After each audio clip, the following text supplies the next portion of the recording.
अक्सर आपने सुना होगा, लोग कहते हैं बच्चे भगवान का रूप होते हैं। तो क्या जो बच्चे अपने बड़ों का अनादर करते हैं वो भी भगवान के रूप होते हैं? तो इसी बात को साबित करने के लिए लाए हैं एक नई कहानी जंक्शन पे। एक समय की बात है कि एक गांव में दो लड़के राघव और राज रहते थे। राघव और राज दोनों बहुत अच्छे दोस्त थे और वो दोनों एक दूसरे से स्कूल में मिले थे। राघव बहुत अमीर था, वहीं राज के पापा छोटे किसान थे। राघव को हमेशा उसके मनपसंद की चीज मिलती थी। वो अपने घर का एक लाडला बेटा था। इसी वजह से राघव बहुत ही घमंडी और शैतान हो चुका था।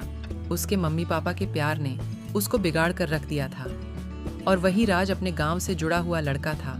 वो अपने पापा को खेत में मेहनत करते देख बहुत प्रेरित होता था। एक दिन राघव और राज दोनों स्कूल जा रहे थे।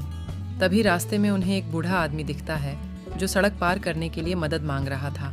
उसे देखते ही राज तुरंत बूढ़े आदमी की मदद करने उसके पास जाने लगता है। तभी राघव उसको रोक लेता है और मदद करने से मना करता है।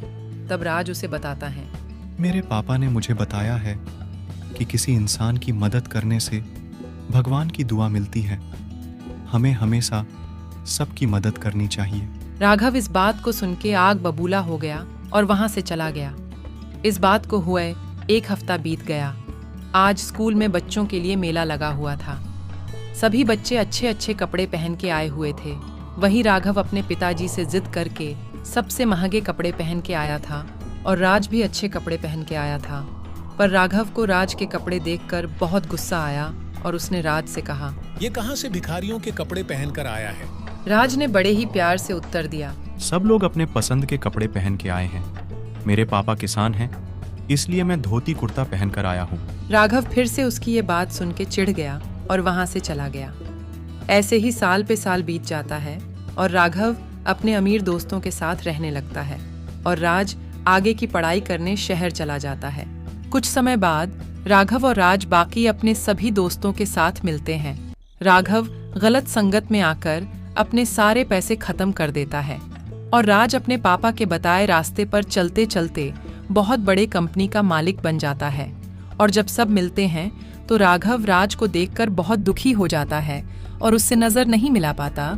उसके मन में दबी बात राज समझ जाता है और उसे अकेले में समझाता है कि तुम्हारे बचपन के लाड प्यार ने तुम्हें बर्बाद कर दिया। तुम्हें इतना घमंडी और स्वार्थी नहीं होना चाहिए। और राज ने राघव की मदद करने के लिए कुछ पैसे देता है और राघव को मेहनत करने के लिए कहता है और वो सभी 1 साल बाद फिर से मिलते हैं। और इस बार राघव भी पुलिसमैन बन जाता है और अपने दोस्तों का शुक्रिया करता है। इस कहानी से हमें ये शिक्षा मिलती है कि हमें कभी अपने रुपयों पर घमंड नहीं करना चाहिए और हमेशा एक दूसरे की मदद करनी चाहिए।